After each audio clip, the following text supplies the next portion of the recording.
And we are live. Welcome back, ladies and gentlemen. I'm one of your co-hosts. Oh, my goodness. Can you hear me, Joe? Can you see me? Yeah, you're coming through okay. Okay. Nevertheless, we're live. I'm one of your co-hosts, Blake Ruffino. Alongside me is my counterpart and co-host, Joe DeLeone. Why is it every time we go live that the Spectrum – I unplugged it. I plugged it back in. I don't know what's going on with this stupid internet. Wonderful timing. But you're coming through okay.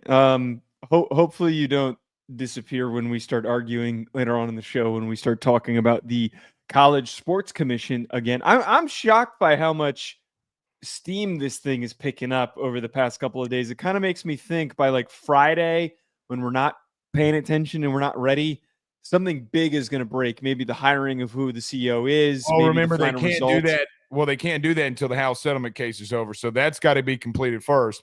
But here's to your theory. I do think the House settlement case gets settled, and as soon as that, within a 24, 48-hour period, we're gonna have a commissioner, and nobody's talking about it. And dude, the article that we're going to talk about today that came out from CBS? I mean, we talked about this last night. I told you there was going to be some coaches that were going to push and say that they didn't like this, and here we are. I mean, all right, here we go. Well, the interesting part about this as well is that you talked about this yesterday, and part of what I was pushing back on you was I think that a lot of the athletic directors are going to say just, tough, like the coaches aren't going to agree with it. They're not going to like it, especially for the tampering reasons. But it sounds like what could also be a significant factor is just panic and uncertainty, which we'll talk about. But like that seems to be the resounding sentiment across college football. Is I think a lot of people are just like, what the hell is this? This doesn't make any sense. So I don't want to have to try and figure this out. Like, are we going to get clipped? What's the penalties going to be like? There's just a lot of moving parts that I think are going to take a long time to get acclimated to. Well, another thing into that as well, and look, we'll get into that in just a moment. The only thing I'd say that we probably need to mention here would just be the simple nature of the enforcement and the legality of the enforcement, right? Like, we're going to try to stay out of that as much as we can, but we need to talk about the legality that is already coming up to question. Because, Joe, why do it if there's going to be ramifications? Like, why do it if it's not going to work? So then you have a commissioner that does what exactly? Nothing. And by the way, you're right on one thing. You're right on the fact of an AD can say to all the coaches, no, you're going to deal with this. What if all the coaches go to the AD and say, we're not signing it? We don't want to do it. What does an AD do then? I mean, an AD would be stupid if all of his coaching staff came up to him. I know I got to be careful in how I say this, but I was given a massive hint of an SEC head coach that does not like this. Joe, I will go toe-to-toe, source for source with anybody in this country about this. There are coaches in the SEC for a fact that hate this because they know that they don't know if the legalities behind it they think it's going to cause more chaos behind all of it. Now, maybe it does, maybe it doesn't. I'm just telling you what I know for a fact. So regardless of what we think, we'll talk about that in just a moment. But I'm telling you, I am not. It doesn't shock me. It doesn't shock me, and it makes a lot of sense. I told you, look, if you followed me through AYS, and we were talking about this before coming out. I'm not in the breaking news business anymore. But if I'm going to come out here and tell you something, I'm telling you. Like, I'm telling you. Trust me on that one. So put it all together. All right. But, Joe, you know who did make an ass of himself today? Oh, I'm so shocked. I'm so shocked by this. Matt Rhule came out today, the head coach of Nebraska, saying that bad teams have more money. What?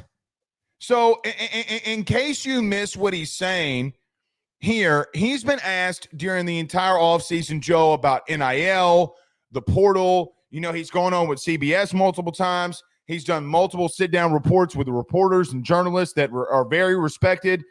And today he sits down with arguably one of the biggest in-team sites in the country at Nebraska and says that teams are getting desperate, and that's why they're spending money. Newsflash, Ohio State says bullshit. Well, okay, so that's the easiest point that comes up with this. One of the specific thing that he said was that good teams have their money allocated to good players with lots of options. And he went on to say, I tell our players, if you're a good player on this team and you've produced, you're going to get hit up in the portal every single time. You should be like, not be like, what's happening? You're going to get hit up. So a lot of our guys got hit up. I just want to say before I dig into this, can we stop giving Matt Rhule a microphone? Can we stop interviewing him? Matt, can you stop chiming in on this shit? I actually like Matt Rhule. I like him.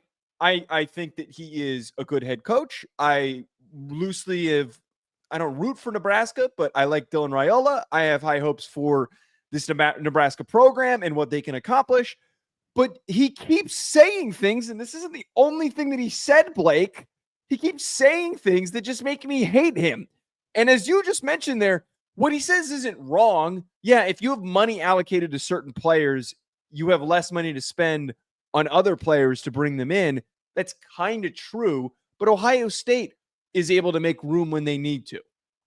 Michigan is able to make room when they need to. Alabama, LSU, Texas, all of those teams are able to make, they have never gotten in a situation where it's like, oh, we're out of money. We can't bring in said player. They spend money when they feel the desire to. Matt, what are you talking about? We are giving a platform to a guy who I understand has had a couple of good seasons. Not great, good seasons. Okay? Joe, he's got 4 winning seasons in 9 years. You could say, well, he went to places where he had to rebuild. But, Joe, he just got fired at Carolina. He just went in the last 2 years at Nebraska, 12-13. And we'll see if he can turn it around at Nebraska. But, Joe, I don't think that I think he's complaining because this is what it feels like to me. The reason you're starting to hate him or hate him more is because it feels like it's complaining on why they're not winning, so he's giving himself an excuse. That's what it feels like to me. I don't know if you feel that same way, and you could say if you do or don't, but I just feel like it comes off as excuse making. Like, dude, you're getting paid north of $5 million a year, and every time that I see something of yours, it's excuses. Joe, tell me a time that you've seen a Matt Rhule situation when he went out there, by the way, and spent money for Dylan Raiola. He spent money for Williams-Nwaneri and tampered with Williams-Nwaneri. He's doing it too.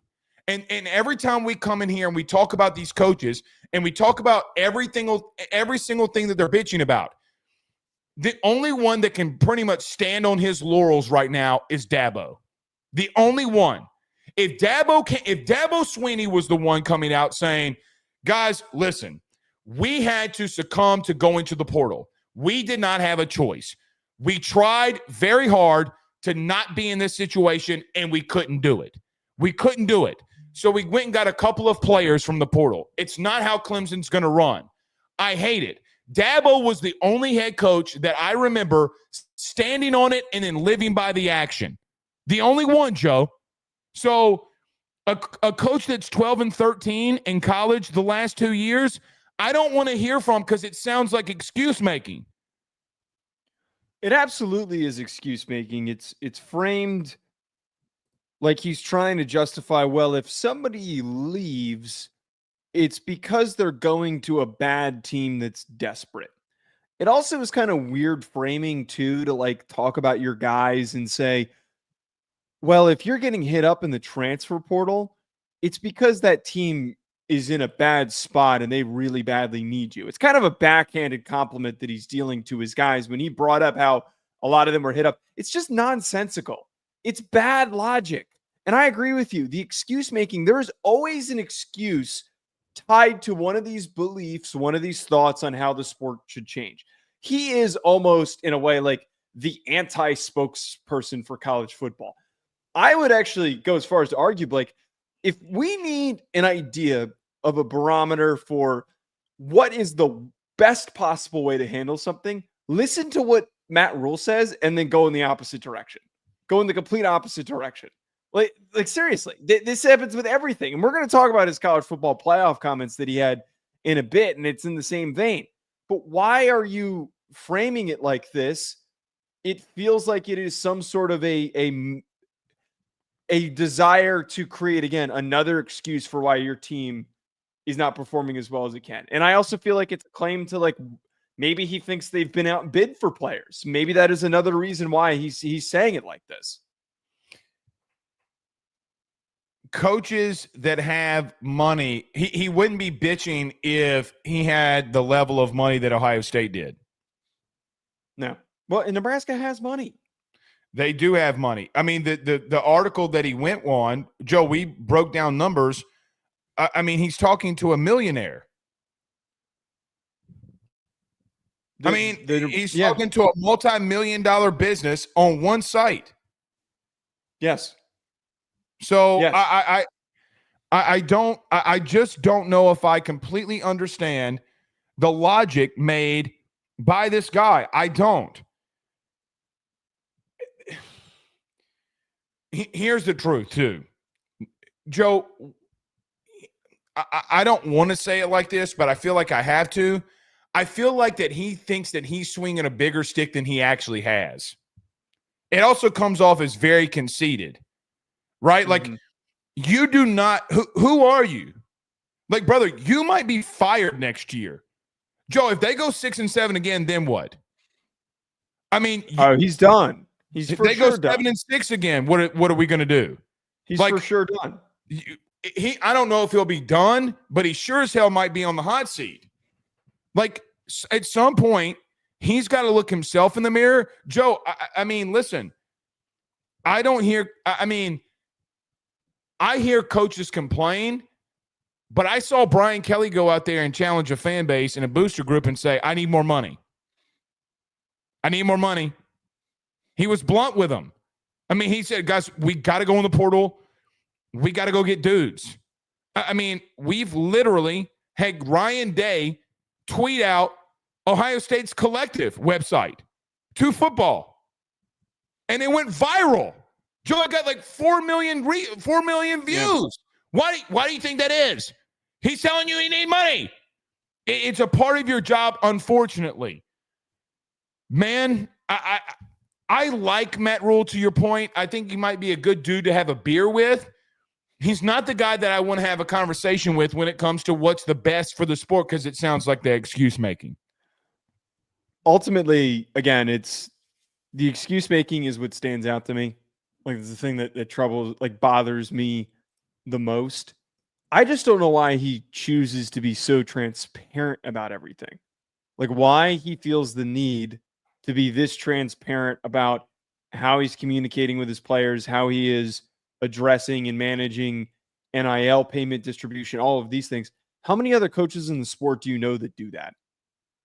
How many other coaches in the sport are this vocal about not only sharing roster building, team building perspectives, but also contrarian perspectives, like different perspectives than what everybody else has? And he's so outward about it. Nobody else does this. Everybody, you just talk about Brian Kelly. Instead of making excuses, he challenged the fan base. There was money to be had there with Nebraska, and I feel like he has not effectively tapped into it. That is what the quiet part that is not being said out loud, is that he has not done an effective job tapping into what could be one of the most financially rich NIL bases in the country. Well, not only that, I also feel like that he likes to see himself get clicks. And the reason I say that is if you're that gung-ho on it, what's stopping you from doing it? Only you can control what you can control. Only you are the one going out there and tampering with Williams-Nwaneri, or your staff is. You're the one that spent all the money with the Dylan Raiola thing. And Joe, by the way, he's got Dylan Raiola. Did you look, I saw this because of Pat McAfee, okay? You know, they're on the front seat of WWE Raw. They're in the front row, and they're getting shout-outs. I mean, at some point, this is I feel as if this is look at me, because nobody's talking about Matt Rhule. And I'm important too. The success on the field is not should dictate a little bit of this. Like it comes off the wrong way. Put your head down and go to work. Put your head down and go to work. That's all people want from you. So, well, okay, let's round this out before we close it out. Like, that's exactly how I'm looking at it. Is when we have coaches that are at the pinnacle, like the ones that consistently win, those are the perspectives that are listened to. Those are the ones that are the important ones.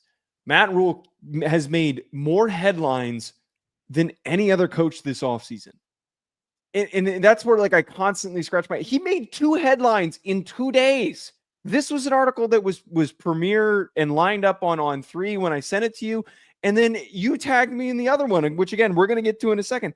It's perplexing to me that he manages to consistently make these amount of headlines for a guy that has not produced a quality season at Nebraska. I stand with you on that last thing that you said, which was put your head down. Let's see what the results are, because otherwise it's going to look really stupid at the end of the year if they don't win 9 games. He's got to make a playoff for this to stop not sounding stupid. And even then, what he said next, which we'll get to after the break, even if he won a national title, it makes him sound stupid. I mean, he's coming off as a look at me dude. Joe, you had a couple of good seasons. You had some 10-win seasons. Good for you. In today's game, it's a what have you done for me lately? Joe, right. He's had 1 winning season in the last 6 or 5 years at anywhere he's been. Like, at some point, you could say, hey, a coach that hasn't won in the last couple of years went to the NFL and failed, and he got fired. Well, that sounds like Urban Meyer, but also Urban won at least when he came out of college. And we disagree with him. I don't know, man. It's mind-blowing to me. UFC Elite Clips. What's wrong with your camera? Joe, is it? It's fuzzy, but we can hear you. We can hear you. You're coming through okay. Well, here's the problem. We had some severely bad weather and are still kind of going through it, so I think our internet's kind of in and out. It's been a shitty weather month for some reason, just across the whole eastern side of the country. So much for it being May, man. I sound like such a cliche old man thing to say, but like this weather has been pissing me off. Mike says Nebraska has its best coaching staff since Bo Pelini. Trust me. I mean, I guess they have their best coaching staff, but I don't think the threshold's very high for that, right? Because Scott Frost is the only right comparison. I mean, right. Fair point, but I don't agree. I just don't think that's like. I don't disagree. I just don't know if that's like a real. Is that talk really to like me about success? Comparison? Talk to me about success when you don't go 7-6. I mean, shit. We talked about this. Pelini has always been a guy that we've talked about that has been like. Why did they fire him? Why did he? Well, because he's an asshole. He's an asshole, and they didn't like him being an asshole. Let's call it what it is. They didn't like him being an asshole. Well, he's not Pittman. Joe, they think that this is going to make me mad. That was the first thought that I had. I was like, for all we got to be more creative than that. We got to get a little more creative. All those listening on the audio, somebody UFC Elite Clip said, "Let's piss off Blake. Brian Kelly sucks." Watch AYS at any given football segment, and you will hear if you determine then if you think that if I have not called the man out. They got to win. We've done deep dives and we've avoided LSU like the plague for a lot of different reasons. But Joe, I mean, go watch any AYS clip. You're welcome. All right. Mm-hmm. Joe, Matt Rhule also said, as we got done with the segment with him, why do people want to keep expanding this stupid playoff? He said, let's expand it to 40. And you came in here and said, that's kind of got to be a joke, right? I don't know if that's a joke. I don't know if Matt Rhule is joking about wanting 40 teams in a playoff. I was so stunned by this. You tagged me in it, and then I was kind of like glanced at it. I'm like, is this real? Read the article, tried to find like what the context of this was. Didn't really find enough to prove if this was a joke or not. it seems pretty freaking candid. The quote that he had, the more spots, the better, man. Make that thing 40 and let's go. I think, again, you're talking about a league that we play 9 conference games where some others play 8. So I think that puts you at an automatic disadvantage. Again, we're making excuses. We are making excuses. Now, to be very direct, I don't think that he literally means a 40-team playoff is the perfect format. I think he is just pushing for ridiculous expansion. Like, let's make it even playoff. Well, so he can make it. He went on to like further push, and I know that you're going to hate this. He went on to like further dig into, let's have this many slots, auto bids per conference, and then you qualify for them, and then you get into the playoff. That was part of his little pitch that he had going on with this. No, we don't need to expand this further. You and I already had this debate on the 16-team expansion. I don't hate it. I'm not the biggest fan of it, but anything beyond 16 creates a chaotic mess. You're going to have so many shit teams after the 16 best in the country. There are not 20 or more teams that are capable of competing, and not competing for a national championship, just competing in a playoff. There will be too many blowouts. Joe, he also takes a shot at the SEC there, which I'm labeled an SEC homer, about 8 conference games. My brother in Christ, you played Purdue, you played Rutgers, you played UCLA, which they lost. They lost. Okay? They lost. You played USC, you lost. You played Wisconsin, you finally got your first win in 8 weeks. 8 weeks. You got your first win. Joe, they played Iowa. And this man was a good program. Joe, stop. I don't mean to be rude here, but stop in the sense of, brother, I mean, like, okay, replace it with Florida's schedule. Let's replace it with Florida's schedule. Let's replace it with South Carolina's schedule. Let's replace it with Bama's schedule. Let's replace it with LSU's. What about Georgia's? Joe, Georgia faced 6 ranked opponents in their last 8 games before the playoff. 6. Florida was the other one that they didn't. Florida was ranked at the end of the year. Like, what? So if you want to take a pot shot, look at what you're doing. Joe, they lost to UCLA. Arguably the worst team in the Big Ten. Would you agree? One of. Yeah, Northwestern was probably worse. But yeah, one of the worst. Look. In reference to the 40-team playoff for me, Joe, this is what I'll say.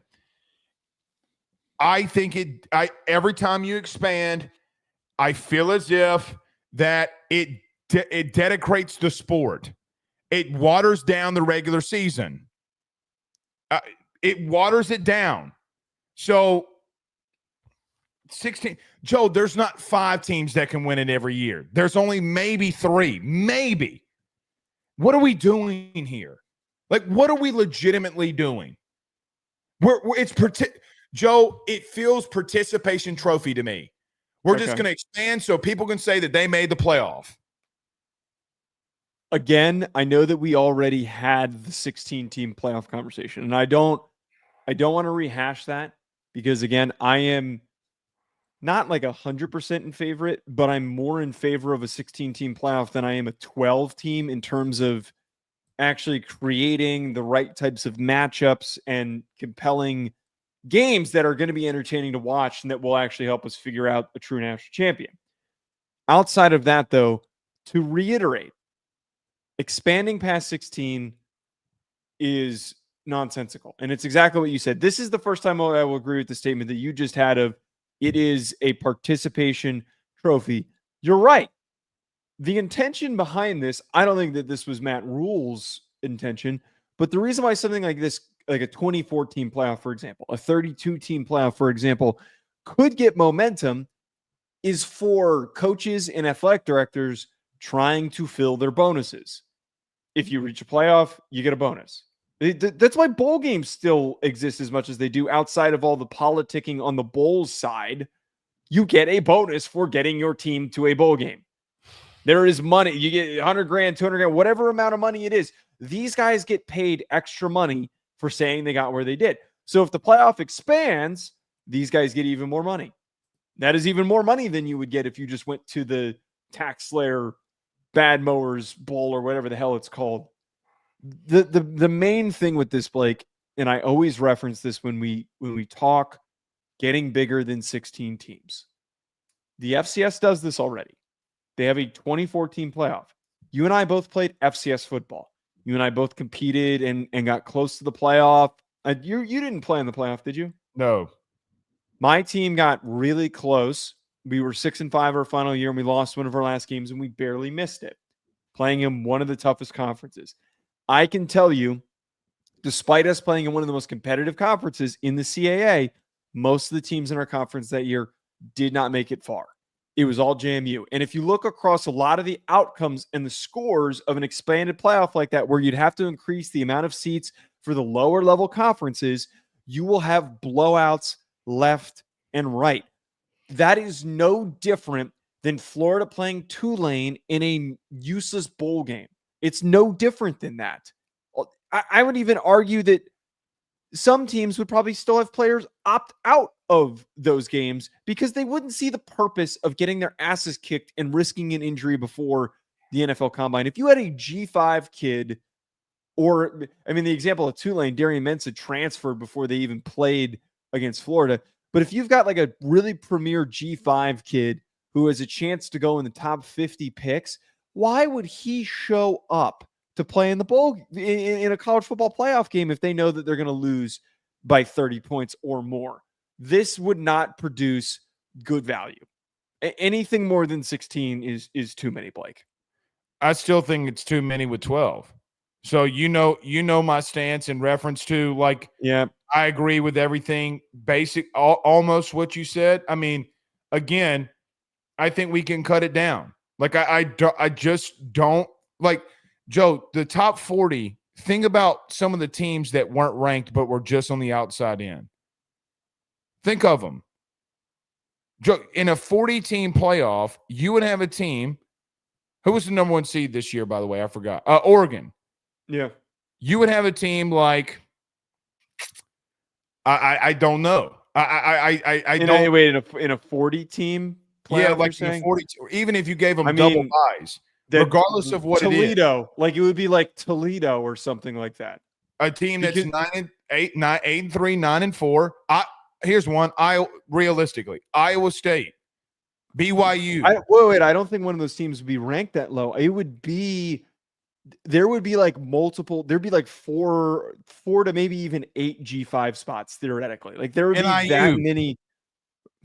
Well, seriously, I forget who. I think Toledo won the MAC this year. Really shameful that I don't know this, but or be Tulane trotting out there who was in the AAC championship game. It would be Army. It would be one. It wouldn't even be a G5 team that won their conference theoretically if we were this big. If it was 24, it might be a little bit more consolidated. But to this point, Oregon, like we saw them play against Liberty in the Fiesta Bowl 2 years ago, were blown out. Barely even tried. Like they barely tried. Oregon kept their starters in, I believe, so that they could complete some records. Like it'd be a bye week, essentially. You're better off just having a bye instead of trying to air that stupid game. Who would watch this? That's the question. Who would watch that? I don't think many people would. No, I mean, but you would be getting dangerously close to having half of the teams in the country, or no, a third of the teams in the country in the playoff. I mean, Joe, you will have teams like who went 8-4 in the Big Ten. It'd be like Michigan getting into a playoff, LSU getting into a playoff. Well, but like Michigan and LSU might do some damage, but they don't. Right, they don't deserve it. They might do some damage, but that's a different angle to me of like that would completely remove the value of the playoff because you could have a Cinderella theoretically in a situation like this. Like you could just randomly, and a Cinderella in this situation would be a team like LSU that just things click, or a team like Michigan where they get a really good draw on the teams that they're playing and they go on a run and they make it to the Final Four and they get knocked out. And like that's not interesting to me. That's not college football. That ain't gonna work. Ain't no way. It's dumb. All right. Before we move on to Tennessee here, Joe, something that just keeps coming up here is an article was released from CBS titled "The Wild West Era Over" with a question mark. It's something that we talked about, you and I, yesterday in reference to a potential commissioner or CEO of athletics in college. Finally getting that commissioner. In that, there was a couple of things that CBS brought up. What this CEO and commission is going to do is tell teams that they will risk expulsion from their leagues and conferences if they don't abide by the rules. Your thoughts? We talked about this yesterday about why the concept of a CEO and the College Sports Commission, it's necessary. This is the first real, actual, quality, important step that is going to help us fix the sport. At face value, Blake, that concept is perfect. It's perfect. Remove all of the other intricacies that we're about to dig into here. It is perfect. We need a central voice and somebody who is willing to take the heat to deliver aggressive punishments to prevent people from cheating on the field, off the field, whatever it is. The problem now, and I'm really glad that there is reporting that is being done by multiple outlets to paint this picture. There were two articles, the two that I sent to you, and one of them referenced how a lot of people believe that sports attorneys are going to be aggressive in launching lawsuits. But one thing that caught my attention, an angle that we haven't even talked about, is that states are introducing laws that protect universities from a commission. This is a quote from the article. A bill introduced in the New Jersey Senate on Tuesday also intends to protect universities and athletes from athletic associations pursuing punishment and would allow those athletes to seek legal remedies against the CSC or the NCAA if they are penalized by their associations. Arkansas passed similar legislation earlier this year, including protections from open record laws and punishment from athletic associations. So this is pointing out that even if there is an agreement and something is signed, these states will have laws that still allow for the states to sue. So that completely defeats the purpose. My whole argument with this is like this, we had a way to fix this, and this is just getting messier.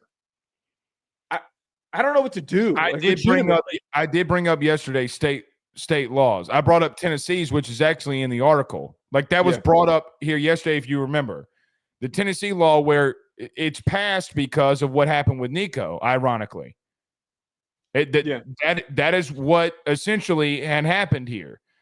Joe, they're not going to be able to enforce that. What they're going to make them do is what it sounds like is if you want to be a part of the college football playoff, essentially, or a part of what we're doing, the conference is going to make teams sign that they abide by these rules and that they have to do it.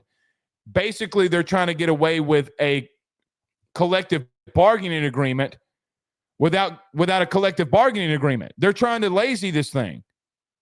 They're trying to say, hey, you risk yourself expulsion from all of this in the league if you do X, Y, and Z. But then you get into a civil matter where a kid can sue and say, you don't have ramifications over me. I didn't sign that. And we're back to square one. The Bannon case, it literally is the same exact thing. We are doing. Do you understand what I just said? Hold on. Yes, do you understand what I just said? We literally took 5 years to get to this point, to circle back to one thing that the NCAA got sued over and lost. And they didn't lose in like just some simple federal court. Joe, they lost in the Supreme Court, the highest court order in the country that dictates what happens in certain situations. They can't do it. Okay, here's the only thing, and I don't know if I'm misunderstanding it. first of all, this depresses me. This ultimately really depresses me because yesterday's conversation made me feel pretty good. Yeah. I think that the intention here, I think that the intention here is that once the House case comes through, that there will be some sort of federal legislation that grants the CSC power and would give it protection from these lawsuits that if they signed binding agreements. The one thing that like really perks my ears up and like really draws my attention, and that's the biggest red flag for me, schools can sign into these agreements. Like, that's no problem. They are representing themselves, their brands. If a coach does something, tampering, illegal payment to a player, whatever it is, they can handle that. But for the player side, they didn't get a chance to negotiate this. No player did. And I don't even truly understand how they would negotiate it because the ramifications for it is only 4 years long. How do you revisit collective bargaining agreements when these guys are in and out of school in 4 or 5 years? I was saying that this perks up my attention because there is no CBA. There is no union. There is no union to keep this together. So that is what is a step that I've brought up before. We need that, and we need a federal legislation that grants the CSC power to allow them to deliver these punishments. Otherwise, it is the NCAA with extra steps. That's what we've just created. I see, Alex. I see your tweet. We'll get to that, or your super chat. Yeah, we'll get that in a second. Tennessee law prohibits amongst money that can be made by college athletes while in school.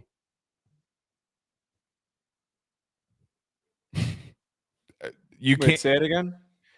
Tennessee law prohibits prohibits that there is a limit on the amount of money that can be made by college athletes in the state of Tennessee. You're signing a binding agreement for the $20 million rule. It's in the CBS article. It was referenced in the article too. Right. We legitimately, Jay Billis brought this up on Monday. He goes, guys, y'all do realize that we're circling back. Joe, I brought this up multiple times. Did you see in the article where they said, how did they tackle Title IX? Well, I saw the reference to it at the end that there's a belief that is where the first range of lawsuits are going to come from. What are you specifically referencing? Well, like I've said from the entire time in the beginning of all of this, and I just want to throw this out there, you're going to have to break federal law to do the mandate that the federal government is telling you to do. They're telling you to pay TV revenue money, and then they're telling you that you legitimately have to have equality amongst scholarships. They can't do that. They will go broke, and they will go broke. So here's the truth. They are Title. I'm going to keep throwing this out there until people understand. Joe, Title IX's in trouble. As an institution of what it is and what it stands, it's in trouble. Now, you can have club sports and things like, Joe, they got to give for football alone, they're giving a $20 million haircut that funded every other sport that was non-revenue generating. So how are they going to go amongst that? They're going to have to raise funds, which they're already raising funds for collectives and NIL deals. I spotted a video that I was watching earlier that was it was very short. It was talking about how Grand Canyon University, very the relevant but not relevant. Great baseball program, by the way. And basketball program, they've got money. They have their best sports program is men's volleyball. It's their best program. And they just cut it. They're cutting it in preparation for the fact that they have to prepare to deal with what is coming here.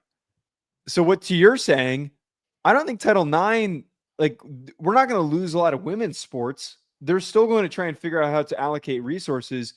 A lot of men's sports are going to get cut.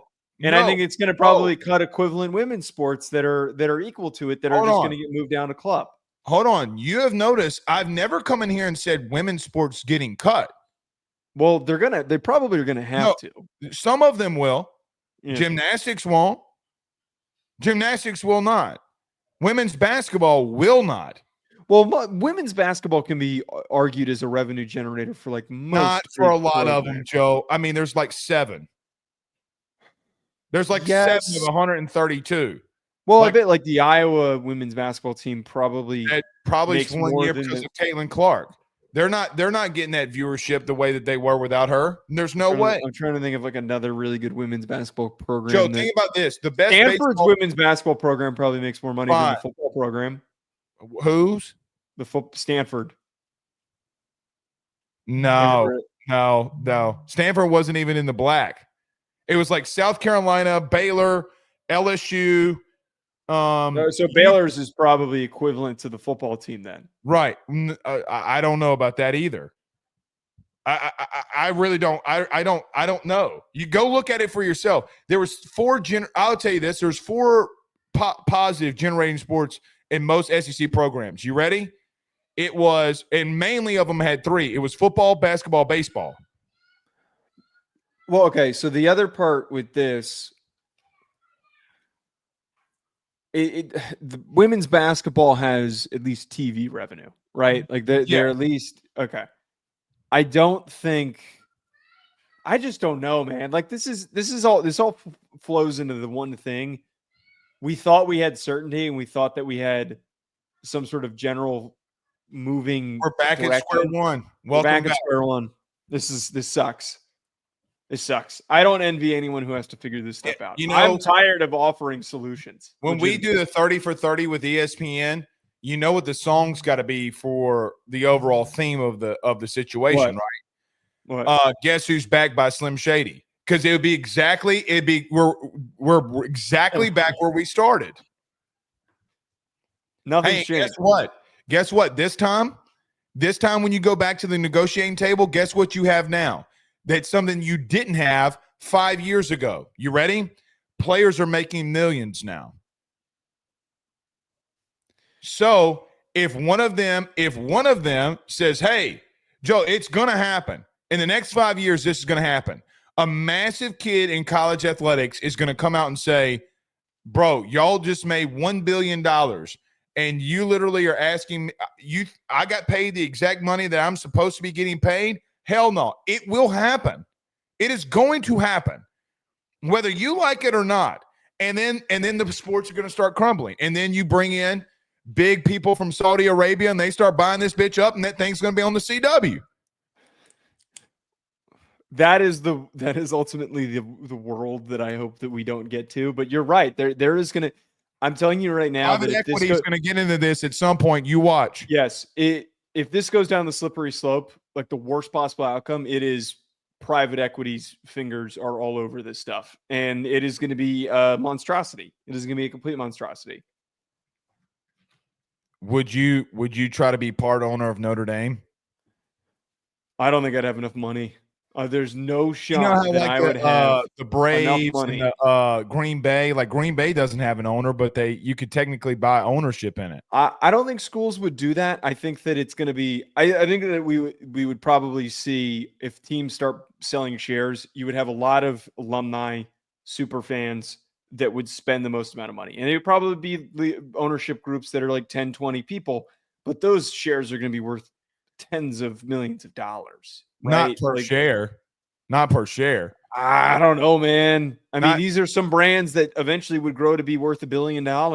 Like, I think that Notre Dame and Tesla's $1 billion company, and their one share is not $10,000 per share. Yeah, but there's tons of shares, though. I kind of look at this like, if the Cowboys and the Yankees are worth as many billions of dollars as they are, Notre Dame and Texas and Alabama would easily. Yeah, remember Ross posted it. Ross Dellinger posted it. Like some of them are over $1 billion. Like Texas is worth $1 billion. I would try to buy 20,000. I go take out a loan. I'd be partial owner of somebody. You know what I do? Let's buy like Kent State. Like, let's go around and buy up like Kent State, sponsored by Ruffino and Joe. You know what I'm going to do? Mm-hmm. I'm going to buy 20,000 shares of Notre Dame stock, and I'm going to tank it. I'm going to be the owner. You're not going to be able to afford it. We'll be buying Bowling Green, man. You just wait. Hey, we should buy as a team. They're fighting Ruffino and Joe's. We could turn Appalachian State into a really mediocre powerhouse. Dude, could you imagine? Could you imagine? It would be chaos. I don't think. Yeah. Anyway, Joe, we continue on our deep dives here. We were in the state of Tennessee just a moment ago talking about what we were talking about, but we stay in the great state of Tennessee. As Joe, when you look at this Tennessee Volunteer team going into the 2025 season, we were all remember the Nico drama and everything that happened there. But when you look at them, and they've got a lot of departures defensively, offensively, there's some new pieces. How do you see the 2025 season going for the Tennessee Volunteers? Blake, to be very direct, I don't think that this team is a playoff team in 2025. I don't. I think that there is a lot to like. I think that there is a lot of quality, and it's a very well-coached team, and there's weapons. But I feel as though that the Nico situation is going to be such an awful anchor that could hold this team back. And what I mean is not that Nico was the key missing piece to this team getting over, because his performance last year, as we discussed after that whole saga, was incredibly disappointing. Incredibly disappointing. He held them back in some instances. I think that with this quick of a turnaround, trying to figure out who your quarterback is, if Joey Aguilar is the guy, and building your team around him and taking off and ignoring all the drama, I feel like with everything that's happened, there's just such a short window for them to be able to find success, knowing all of the massive pieces that they lost last year, especially defensively, to the 2025 draft. So I'm going to say this, and this is not a shot at anybody. I'm not trying to throw a shot at anybody, but the guys over at that SEC podcast, Mike and Cousin Shane, they do a fantastic job. Awesome stuff in content that they put out. I saw them justifying the Joey Aguilar addition. Like, do I think Joey Aguilar is a bad quarterback? No, I do not. So we all remember one. Well, I mean, that's where I was going. Joey Aguilar, so that's the biggest storyline here. If they had Nico, the question that you would have is, could he take that next step? Could he be the guy that leads them back to the playoff with all the departures that they had? Offensively, can they be better? That would be the question that you would have going into this. The narrative changes because of Joey Aguilar. Now, last 2 years at Appalachian State, he was at 60% completion percentage, 6,700 yards, 56 touchdowns, and 24 interceptions in his time in Boone, North Carolina. Joe, he threw 24 interceptions. 24. What? Like, I don't think Joey Aguilar is a bad player or a bad quarterback. Joe, he was gonna go to UCLA and have issues. He's gonna go to Tennessee and have issues. Now, I mean, Joe, do you think this is a better overall situation than what they had in Nico from on the field? Like, I don't know if I can go there. If he's turnover prone in the G5, you're expecting me for him to go to a P4 and take that next step? That's what you're telling me? I understand the concern with that. And we talked about this after that move happened, and we broke it down. I don't think you're necessarily getting an upgrade with Joey Aguilar, but I don't think that there's going to be a drop off in play on the field. And I know I kind of just like led this in saying that like the whole Nico situation is going to hold you back. That's different. Joey, he had 10 more turnovers though. I know that he was turnover prone, but I feel like with how this offense is for Heupel, it is going to make the decision making easier for him. This offense doesn't work with timidness, and that was what was wrong with Nico. Nico was incredibly timid, right. Extremely timid, non-decisive. I'm not saying the fact that he had that many turnovers is an indication to me that he is going to work in this offense, but sometimes having a little bit of riskiness in Heupel's approach and just being willing to make a play and get the ball out there, it might work well. This is also going to be the best supporting cast that he's had. He didn't have an App State. He wasn't going to get this at UCLA. He is going to have a better offensive line. He's going to have some pretty good receivers that he can turn to, and it's going to be well schemed and effectively done. I just don't know if when they have big, important games, like when they have to go to Alabama and they host Georgia and they have to go to Florida, those are the three games that I highlight the most. This short of a turnaround at the end of spring ball, when you brought him in and the expectation for him to start, I don't think that's enough time to like really build this thing out, build out the offense and get an understanding for him to get fully acclimated, prepared, and ready to go to build the chemistry with the guys around him. That's where the fear comes into play. It has less to do with him as a player. They were justifying that Tennessee will be fine with Aguilar. Well, that just tells me that you've only looked at the highlights and you haven't looked at the film. Joe, I said this about Garrett Green last year with West Virginia, and their fans were the rudest of poo, okay, coming after me, coming after my family. But the take still is the same. Joe, what is his completion percentage in 2 years? 60%. Guys, historically, I understand the offense will be different and that number will rise. The problem is that he is deadly inaccurate at moments. There are parts of me that ask if he's going to actually win this job, if I'm being dead honest. Now, I think he will because of the experience. There's a lot of different things. I thought they were going to go after Steve Angeli. Steve Angeli. No, that's right. Steve Angeli. Okay. Steve Angeli. I went to school with a Scott Angeli, so I always. Yeah, no, you got it right. Okay, finally got it right. I thought that's where they would go, and be honest with you, I thought that would be a better fit. The play style is going to be completely different on what he does. Joe, no risk it, no biscuit. He don't give a flying shizite about putting the ball up in bad situations. He does not care. It's the complete opposite of what Nico did a year ago. Complete. Kid's a decent athlete. He can do some good things. But along with him, I do look at, Joe, the SEC Player of the Year, and Dylan Sampson's not going to be there. Can their offensive line take a next step? Because there were some issues that they had a year ago. Now, Peyton Lewis is going to be replacing the really talented running back, replacing Dylan Sampson. Joe, to be honest with you there, I don't know if – I don't want to say there's not going to be a drop-off. He's the SEC Player of the Year. But Peyton Lewis is a really good player, and he's a really good back. Mm-hmm. They got to see if Mike Matthews can take that next step. Can Brazel do some of the things that he was doing at Tulane? Then maybe you have something. And maybe Aguilar with Josh Heupel can take down those turnovers. That all can happen. But, Joe, what you're having to say is, I got to replace the SEC Player of the Year. I don't know the level of production I'm going to get at receiver. I also don't know if the offensive line is going to take that next step. And it's not Steve Angeli. Is Joey Aguilar not going to be turnover prone? That's a shitload of questions. That is a shitload of questions that you have to overcome. And here's the truth. You might overcome two of them. You ain't overcoming all four.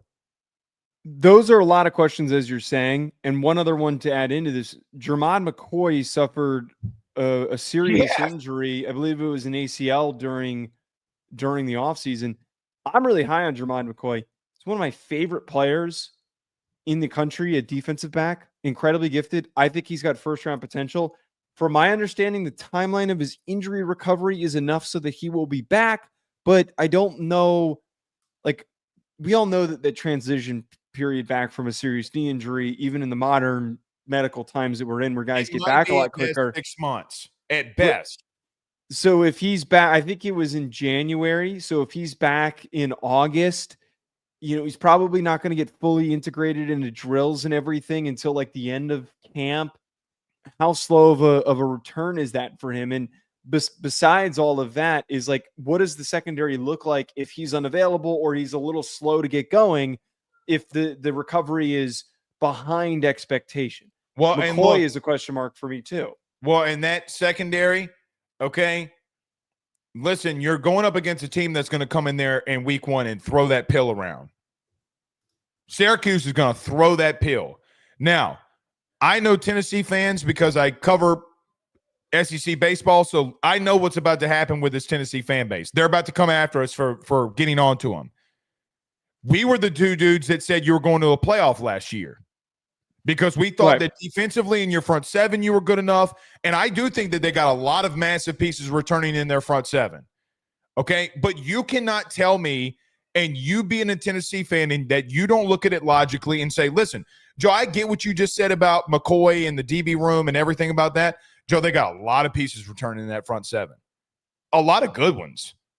So I got to be real with you. I don't think – look, they might be able to run the football. We're not hating on you. But listen, you do have to overcome a lot. Speaking of being timid, you said Nico was. I'm timid when I see that I have that many question marks on any team. Joe, it's the same question marks that I had about the team that I cover. Think about this. I'm going to throw this out to you.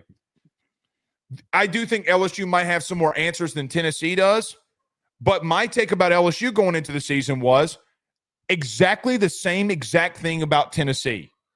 The same exact thing. So I know Tennessee fans will come in here and say that I'm hating on them. I'm not hating on you.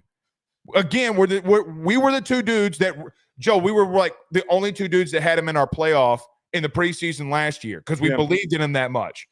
Right. I there's too much for me on offense. Defensively, Joe, I look at them. Aaron Carter returns at linebacker. Jeremiah returns at linebacker. What's the status of McCoy? They got some big interior pieces that return. Joe, hot take. So as much as we were kind of poo-pooing on them offensively, hot take. I know James Pierce Jr. is gone. Joe, that front seven that was really good last year, shit. I don't know if they're not going to be good there again. I think they will be good there again too. So they might look like a lot that they did last year too. I think that they will be because they were able to rotate a lot of players in and they were able to get a lot of different bodies in, which means that despite losing, I think they lost like 2 to 3 guys that were relatively highly drafted players, like Norman Lott's gone, and they had a couple of the guys that were UDFAs. But that talent that was on the field last year, those contributions are going to be important. I have 2 final thoughts with this. I think that getting rid of Nico is going to clear up a massive cloud. Like, I really think that it was seemingly a distraction. And I think that distraction is now dead and you can now just focus on football. And I think it could end up being a serious rallying point. I believe a lot in Josh Heupel. I really like Josh Heupel as a coach. I do too. And I think he's going to be able to rally the troops. Their schedule allows for them to go 9-3. I think that they're going to be a 9-3 team. But Blake, when you have to host Georgia, you go to Alabama and you go to Florida, with the rest of your easy games on your schedule and not a lot of difficult road matchups, 9-3 is your most realistic outcome here. 9-3 is going to be my projection for them. Whew. I don't know. Joe, again, if Joe, last thing for me here, if Joey Aguilar is not as turnover prone, then I think they'll be fine. If he is turnover prone, and Joe, if he averages the 12 interceptions like he did the last 2 seasons, they're not winning 9 games. Mm-hmm. You cannot turn the ball over that much and win that many games. You can't. It's not possible. Joe, they would have to think about how teams in these bigger conferences, if you give them the ball that much. I mean, it's what we talk about with Nussmeier. It's what we talked about with Ewers. Joe, right. Why quarterback play is paramount. It's so paramount, brother. For team success, without a doubt. So miss me on that. I that would make me nervous. I'm a long-tailed cat sitting next to a rocking chair. That's how nervous I am. I don't know what that means, but I'll go. It means I'm nervous. I don't want that rocking chair to hit my tail. All right. We will see y'all again soon. Y'all have a blessed night. Peace.